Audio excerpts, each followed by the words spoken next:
नमस्कार. आज आपण एका रानभाजीबद्दल माहिती घेणार आहोत.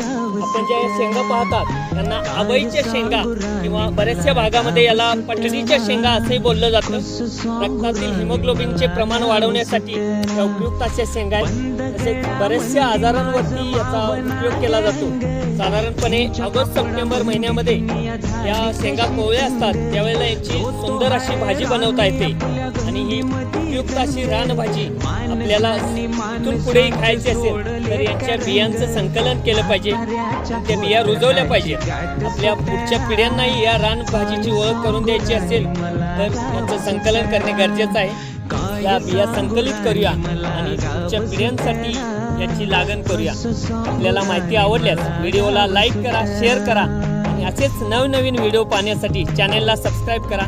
धन्यवाद.